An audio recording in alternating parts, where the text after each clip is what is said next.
దేశవ్యాప్తంగా వినాయక చవితి ఉత్సవాలు అంగరంగ వైభవంగా ప్రారంభమయ్యాయి. ప్రతి ఇంట్లో కూడా వినాయకుడి ప్రతిమను ప్రతిష్ఠించుకొని భక్తులు తమ పూజలను చేస్తూ వస్తున్నారు. ఈ క్రమంలోనే దేశవ్యాప్తంగా ఒకవైపు పూజలు అలా నిర్వహిస్తే నాగర్ కర్నూలు జిల్లా ఆవంచ గ్రామానికి సంబంధించినటువంటి ఏకశిలా విగ్రహం దగ్గర మాత్రం భక్తుల సంఖ్య అధికంగా కనిపిస్తుంది. ఇది దేశంలోనే అత్యంత ఎత్తైనటువంటి ఏకశిలా విగ్రహంగా కూడా చెప్తారు. ఇది నాగర్ కర్నూలు జిల్లా తిమ్మాజిపేట ఆవంచ గ్రామ సమీపంలో ఉంటుంది. ఈ వినాయకుడిని గుండు గణపతి, ఐశ్వర్య గణపతి, వెంకయ్య అని కూడా పిలుస్తారు. ఇది 12వ శతాబ్దంలో తైలపుడు అనే ఒక రాజు ఇక్కడి నుంచే రాజ్యానికి సంబంధించినటువంటి పరిపాలన చేసేవాడు. ఈ క్రమంలోనే ఈ గుండు పైన ఈ యొక్క వినాయకుడికి సంబంధించినటువంటి ప్రతిమను చెక్కించడం జరిగింది. కానీ ఇది నిర్మాణంలో ఉన్నప్పుడే ఆ రాజుకు సంబంధించినటువంటి తండ్రి చనిపోయాడన్న వార్తతో ఆ రాజు తిరిగి అక్కడికి వెళ్ళిపోయారు. అక్కడి నుంచి పూర్తిస్థాయిలో ఈ విగ్రహానికి ఈ విధంగానే ఇక్కడ పూర్తిగా పూజలు అందుకుంటున్నటువంటి పరిస్థితి కనిపిస్తుంది. 1000 ఏళ్ల చరిత్ర కలిగినటువంటి ఈ వినాయకుడు దేశంలోనే అత్యంత ఎత్తైన శిలల్లో ఒకటి. ఇది 25 అడుగుల పొడవు ఉంటుంది, 15 అడుగుల వెడల్పు ఉంటుంది. ఈరోజు వినాయక చవితి కాబట్టి ఇక్కడికి పెద్ద ఎత్తున భక్తులు తరలి వస్తున్నారు. దేవుడికి తమ పూజలు పునస్కారాలు చేస్తూ ఇక్కడ తమ మొక్కులు చెల్లించుకుంటున్నటువంటి పరిస్థితి కనిపిస్తుంది. ప్రజెంట్ మన దగ్గర ఈ గుడికి సంబంధించి ఈ విగ్రహం దగ్గర ఉన్నటువంటి పూజారి ఉన్నారు, ఆయన కూడా అడుగుదాం. అయ్యగారు చెప్పండి, అత్యంత పెద్ద ఒక శిలా విగ్రహం కూడా చెప్పవచ్చు, దీన్ని భక్తులు వస్తున్నారు, ఎట్లా చూస్తారు? ఓం శుక్లాంబరధరం విష్ణు శశివర్ణం చతుర్భుజం ప్రసన్నవదనం ధ్యాయే సర్వవిఘ్నోపశాంతవే వగజాననపద్మార్గం గజానమహర్నిశం అనేకదంతం భక్తానాం ఏకదంతముపాస్మహే. ఓం గణేశాయ నమః.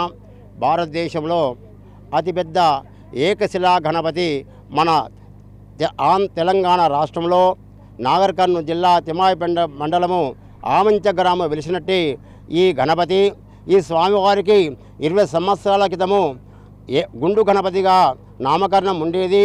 తమిళనాడుకి వెళ్ళి పండితులు వచ్చి దృష్టిదోష నివారణకు గణపతి హోమాలు జరిపి స్వామివారికి క్షీరాభిషేకము గంధాభిషేకముతో పాటు చేసి స్వామికి ఐశ్వర్య గణపతిగా నామకరణం చేశారు.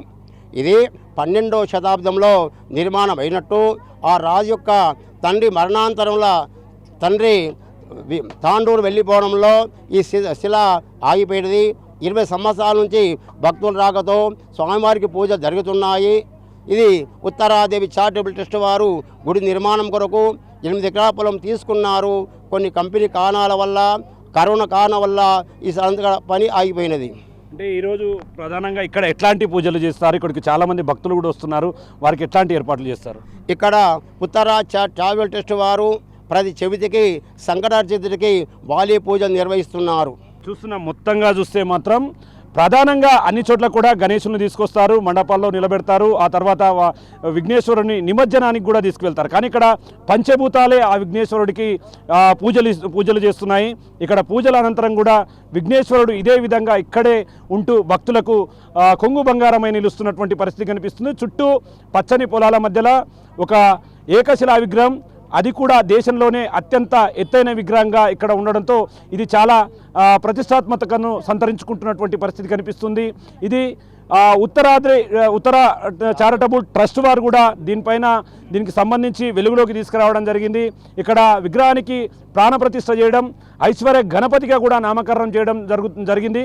ఎవరైనా ఎక్కడైనా సరే చాలామంది అతిపెద్ద విగ్రహం ఎక్కడ ఉందనుకుంటే ఎక్కడో కర్ణాటక, తమిళనాడు ఏదో అనుకుంటారు. కానీ కాదు, అది ఖచ్చితంగా ఉమ్మడి పాలమూరు జిల్లాకు చెందినటువంటి నాగర్ కర్నూలు జిల్లా తిమ్మాజిపేట మండలం ఆవంచ గ్రామ సమీపంలో ఉన్నటువంటి ఈ యొక్క గుండు గణపతి దగ్గర ప్రధానమైనటువంటి భక్తులు వస్తున్నారు. ఈరోజు వినాయక చవితి కావడంతో మరింత భక్తుల సంఖ్య పెరుగుతుంది. కానీ ఇక్కడ ఈ విఘ్నేశ్వరుడికి సంబంధించి పూర్తి స్థాయిలో షెడ్డు నిర్మాణాలు, అదేవిధంగా ఇక్కడికి వచ్చే భక్తులకు కనీస సౌకర్యాలు ఉంటే మరింత బాగుంటుందని చెప్పి కూడా ఇక్కడ ఉన్నటువంటి భక్తులు చెప్తున్నటువంటి పరిస్థితి కనిపిస్తుంది. ఏది ఏమైనప్పటికీ దేశవ్యాప్తంగా జరుగుతున్నటువంటి వినాయక ఉత్సవాలు ఒకవైపు అయితే ఆవంచ గణపతి దగ్గర ఏకశిలా విగ్రహం దగ్గర పూర్తిస్థాయిలో జరుపుతున్నటువంటి పూజలు మరింత విశేషతను సంతరించుకుంటున్నాయి. దేశవ్యాప్తంగా ఈ యొక్క విగ్రహం దగ్గర జరిగేటటువంటి పూజల కోసం ఆ పూజలను చూసేందుకైతే పూర్తి స్థాయిలో ఇక్కడికి భక్తులు తరలి వస్తున్నటువంటి పరిస్థితి ఇక్కడ కనిపిస్తుంది. ఇది ఓవరాల్గా ఆవంచ గణపతి దగ్గర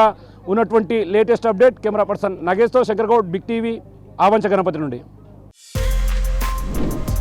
For more videos like this, subscribe Big TV channel.